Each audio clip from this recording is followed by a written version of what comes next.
How are we? Hope we're all good. Big shout out to everyone who likes, shares, comments and subscribes. Thank you for all the follows and all the support. It means a lot to me.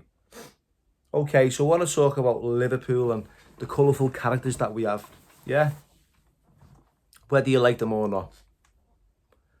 Whether you've had an experience with them or not.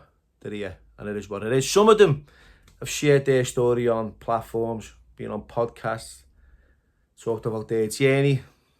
Some of them never will. For example, Lackey, he'll never sit across from anyone and talk about his journey. Never in a million years.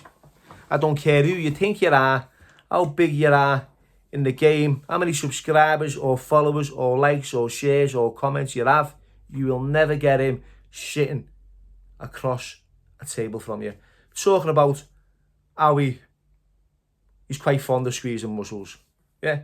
I met him when I was 15, 16 years old, got off a bus, heard someone behind me whistling, turned around, this big black fella. How are you? I said, I'm okay. He says, you're looking well. I felt quite proud of the fact that someone had been acknowledging my achievements because of being in the gym. How big are your biceps there, fella?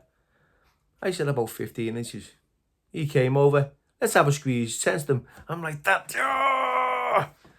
All made up, that's the truth. He's got his big greasy hands and he's squeezing away. I'm going for it. I haven't got a clue who he is. It was only until he said, do you know what the biggest muscle in your body is? Because I was quite like, just knew chest, arms and that, you know what I mean? He said, it's your glutes, that's your legs, at the back, your arms, tense it. Let's have a go with that. For you're messing. Made an excuse. Straight away I got on who it was. I'm off. I'm running. I'm bombing home. He's jogging next to me. I'm sprinting. And he's just like a gazelle. Just honestly God, he's like Linford Christie. Makes it home, runs through the front door, screaming at me man not to open it. She's going, what's going on? I tell her that this Lackey, the myth, the legend, he's at the door and he's squeezing my arms and he wants to grab my legs. She told me to go upstairs, leave it with her. She went, mothers and mothers, auntie. She went down, told him to piss off. She called the police, don't come back, don't be harassing my son. And he went away. Bumped into her a few times after that. A few alterations. Hated going to court and not getting the opportunity to give a bail at him because he'd be sitting at the back and you'd have to throw your address up. So I'd be moving here and there and, you know, I'd be up in court and they'd be going, you know, Mr. Moore, where do you live? I look back and there's Lackey in the back of the court with a pencil, a bit of paper, no part or whatever, writing everyone's name, address down, date of birth, the lot. Loads of information was given to him by the courts. That's the truth. Right, so I wouldn't share anything other than my date of birth and my name. The address, I'd go NFA, I'd get no bail, and that's how it was. And 90% of the time, I wouldn't get bail anyway. Kept it simple. But yeah, the last time I saw him was about 2015. I was on a train back from T Space 9, Runcorn, for those that don't know. Met a girl up there. Had a little bit of a fallout with her. Been with her for a little while off and on. Ended up getting the train back to Liverpool. Devastated, heartbroken, the usual feelings are going on. Sitting there feeling sorry for myself, looked up and there's Lackey. Right, this is going back, this is 20 years later, by the way. We haven't crossed paths since. And he recognised me. How are you? You're okay? You don't look okay. What's going on? So I begin to tell him like the story that, you know, of my relationship breaking down. And I tell you something, it was ironic. He's sitting there and he's giving me relationship guidance. He said, you know what, Bill, we're above ground. We're okay. Sometimes, you know, we have to go through these experiences. And it was quite surreal, you know, to be getting that like sort of lived experience maybe from someone who's a predecessor who's been there and done a few crazy things. I don't know. But anyway, that was the last time think he had anything to do with him in a sense of seeing him. Moving on, right? Stephen French. My thoughts on Frenchy. Yeah. Never met him. Spoke to him on the phone 25 years ago. Wasn't by choice, by the way. I'll tell you a little story now, right? I was just got out of Stafford prison. And I wanted to kind of live a normal, productive life, you know, get off the class A's, the heroin and the crack. That was my problem. That's all I thought it was. So, smoke a little bit of weed, have a few carries at the weekend and a bevy, you know, and I'll fit in with the lads. That's how it was. So, kind of met a few lads who were straight goers in a sense. They weren't on the gear or on the crack. Lived down the South End. Started going out at the weekends. You know, and I wasn't using the drugs of choice. That soon became the drugs of no choice. But the drugs of choice, or the drugs that brought more consequences than any other, were heroin and crack, and I wasn't using them. Right, I met a girl, went down to her brother's one day, lived down on Lodgy. I had to go and pick a bottle of brandy up, the Napoleon. You get it for £5. Pick a bottle of Napoleon, brandy up. At this Fiesta, it was a foggy little F-Reg Fiesta. It was a proper bogger, like, you know what I mean? But it was a little run around. Flies down to her brother's. I'm in the street. As I'm reversing to outside his house, there's a firm. See youths, about half a dozen of them, standing on the corner. Like, or Lackey going on. Don't know why. And as I'm like getting up the car, one of them said, "Get your bugger out of our street. You blood-clad, bumper-clad, bar-led." I was shocked. What bar-led? I didn't even know what a bar-led was. To be a bow-led or bar-led or something. And I'm fuming. I'm thinking, bar-led? Bugger? Your street? What are you going on about, lad? Get out of our street. There was a few of them and I was fuming. He had nothing with me. I had no, like, defence against it. It was just me and a group of lads. So just jumped back in the car, flew home, got a baseball bat out the house, threw it in the car, flew back down, didn't even park straight. They were all standing on the corner by some house next to me. This Bird's brothers. I was going to. I've bailed the car, had the bat. They've seen me with the bat. And I'm fuming now. Who you think you are? Going through the door. They're all running through the house. I'm chasing them. They're all scurrying out this window, climbing out the back doors, everything. I'm kicking off. Thinking, smashed the coffee table up.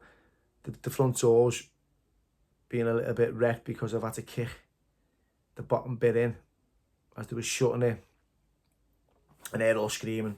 This is the truth, right? They're all screaming, they're off, they're running. Right? I'm full of, like, adrenaline and anger and rage and how dare you. You know, I wasn't like an hard case, but I was a game kid. You know, so I was a bit round the bend as well in that way.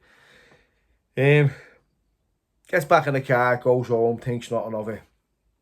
Half an hour later, gets a phone call off one of the lads and their brother. "Oh my God, Billy, you don't know what you've just done there, do you?" I went, "What are you going on about, lad?" I said, "These kids are just being half-faced with me," and I went down and I taught them a little bit of a lesson. What's the big deal?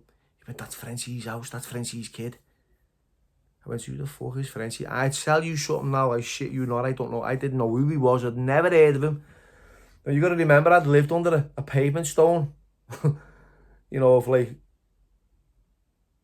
drugs for years. I hadn't been like in the community or aware of what was going on in life apart from like the blinkers that I had on and the using that I was doing. That was it. So you come up with these names, I didn't know who they were. He said, "Lad, he's an heavy cat. Oh, mate, he's dangerous. He needs to speak to you. He wants to speak to you. He's been asking who you are, where you are." And everyone started like getting in touch with me and building this fella up as a really like dangerous man. I was like, "Oh my God, who is he? What have I done here?" But I mean, we didn't have Google back then. Otherwise, I would have Googled him like everyone does today. But no, we never had that. So I had to go on what people were saying, and I was like, panicking now. What have I done? "Wow, who is this Frenchy fella?" They're going, "He's the devil, lad. He's the devil." Oh, fuck this. So anyway, Gets a call off this kid, Scully. Gives me a number. He says, look, he wants you to call him. See, 6 o'clock. What's a word with you? It's about 3 o'clock at this time, know what I mean? I'm panicking. You know, doesn't know my name. Doesn't know where I live. But I've got a number, I've got to call him. I'm 24, 25 years old. Just a young lad, just a young man. 5 o'clock, 6 o'clock. I call him. I had to. You know, they had no other choice really, so bells him. Wanted to put on a big mad bully back accent. Hello mate, you're alright? Yeah, Dave, this is Dave. You know, I had a problem with your son and I went round and I you know, told him off and, you know, I'm sorry about that. Is there anything else I can do for you?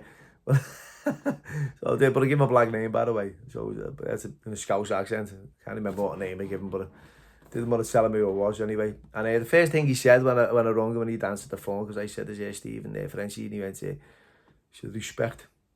He said, respect. It takes a man, you know, to call me. And I understand what he was saying at the time. It did. It took a man. And I was like, look, mate, I don't know who you are. I don't know what's going, you know, what you've been told. But I'm telling you now, this is what's happened. So I began to tell him about, you know, I've turned up and they've started to give me an hard time for no reason. He harassed me. He did. Called me all kinds of names. Being hard-faced. And he's listening. He's listening. And I've heard him, like, in the background showing, you never said none of this to me. You told me this and you told me that. So he was giving them, like, a little bit of an hard time for the way they behave towards me, which was, you know, I appreciate it. Because I said, look, mate, I'm not being funny, right? I'll tell you this, right? This is how I said it. I said, not being funny. If you turned up, right, outside ours, right, I was with a few mates, whether we were white, whether we were black, doesn't matter. And I'm giving you an hard time, calling you all the names under the sun, telling you to get your car out of our street. How would you react, mate? Seriously, how would you respond to that? They went, yeah, no man, yeah, fair enough. Right, leave it with me a minute. Went quiet. He had a bit of muffled talking. I'm like, oh, what's going on? Because like I'm telling the truth here, I'm being straight. So he's got back to me. He said, right, I'm gonna leave it like this, right? He said, you pay for the damages of the door and the coffee table as well, yeah, the coffee table. And no, we'll leave it at that. How does that sound?